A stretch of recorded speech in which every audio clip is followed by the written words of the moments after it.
नमस्कार मंडळी, welcome back to my channel Gapshap बँडेड. चला तर पाहूया श्री रामचरितमानस या पुस्तकाचा पुढचा भाग. सीता व लक्ष्मण यांना सुख मिळावे म्हणून श्री रघुनाथ तशाच प्रकारच्या गोष्टी करीत होते. ते त्यांना प्राचीन कथा व गोष्टी सांगत आणि सीता व लक्ष्मण त्या आनंदाने ऐकत.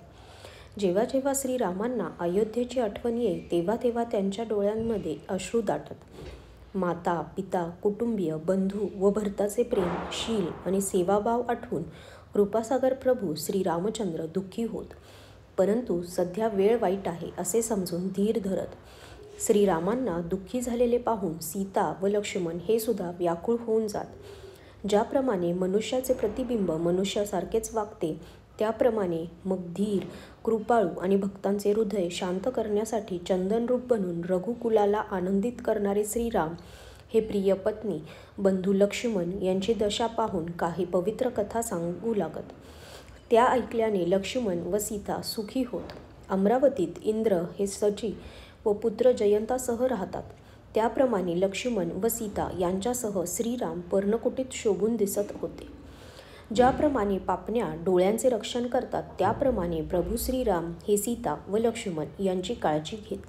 तर लक्ष्मण हा सीता व रामचंद्र यांची अशी सेवा करी ज्याप्रमाणे अज्ञानी मनुष्य शरीराची सेवा करीत असतो. पक्षी, पशु, देवता व तपस्वी यांचे हितकारी असलेले प्रभू अशा प्रकारे सुखाने वनात निवास करीत होते. तुलसीदास म्हणतात, मी श्रीरामांचे झालेले सुंदर वनगमन सांगितले. आता सुमंत्र अयोध्येमध्ये आला ती कथा ऐका.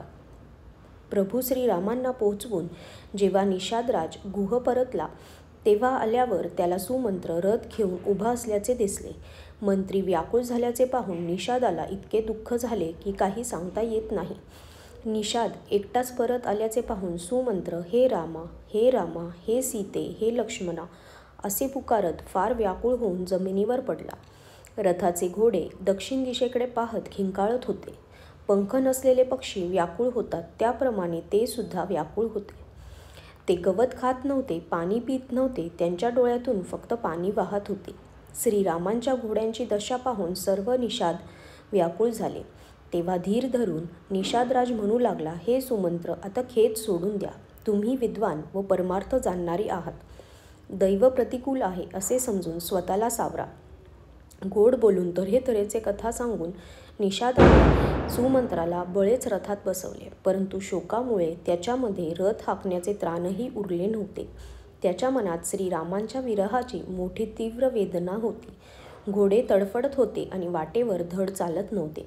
असे वाटत होते की जंगलातले पशु आणून रथाला जोडले असावेत. श्रीरामांच्या विरहामुळे घोडे कधी ठोकर खाऊन पडत होते, कधी वळून मागे पाहत होते. दुःखाने ते फार व्याकुळ झाले होते. जर कोणी राम, लक्ष्मण किंवा सीता यांचे नाव घेतले तर त्याच्याकडे घोडे खिंकाळून प्रेमाने पाहत होते. घोड्यांची दशा काय वर्णावी. ते मन्याविना व्याकुळ झालेल्या सापाप्रमाणे झाले होते. मंत्री व घोड्यांची झालेली दशा पाहून निषाद राजाला विषाद वाटला. तेव्हा त्याने 4 उत्तम सेवक बोलावून सारथ्यासोबत दिले. निषाद राजगुह सारथी सुमंत्र याला निरोप देऊन परतला. त्याचा विरह व दुःख यांचे वर्णन करणे अशक्य. ते 4 निषाद रथ घेऊन अयोध्येकडे निघाले. सुमंत्र व घोडे यांना पाहून ते सुद्धा क्षणोक्षणी विषादामध्ये बुडून जात होते. व्याकुळ व दुःखाने दीन झालेला सुमंत्र विचार करीत होता की श्री रघुवीरांच्या विना जिण्याचा धिक्कार असो. शेवटी हे अधम शरीर राहणार तर नाही. आत्ताच श्रीरामांचा वियोग होताच या देहाने नष्ट होऊन कीर्ती संपादन का केली नाही. हे प्राण अपकीर्ती आणि पापाचे भांडे आहेत. आता हे निघून का जात नाहीत. अरे रे रे, नीच मनाने चांगली संधी घालवली. अजूनही हृदय 2 तुकडे होऊन फुटून जात नाही. सुमंत्र हात सोळत व डोके बडवून घेत पश्चाताप करीत होता. जणू एखादा कंजूस माणूस धनाचा खजिना गमावून बसला होता. जणू एखादा वीराचा वेश घातलेला मोठा योद्धा आणि उत्तम शूर म्हणून मानला जात असलेला मनुष्य युद्धातून पळून निघाला होता.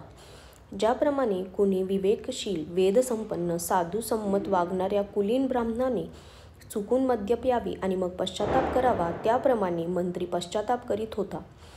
ज्याप्रमाणे एखादी कुलीन, सज्जन स्वभावाची, समजूतदार आणि मन, वचन व कर्माने पतीला देव समजणारी पतिव्रता असणाऱ्या स्त्रीला दुर्दैवाने पतीला सोडून राहावे लागावे, त्यावेळी तिच्या मनात ज्याप्रमाणे भयानक यातना होतात त्याप्रमाणे मंत्र्याच्या मनाची अवस्था झाली होती.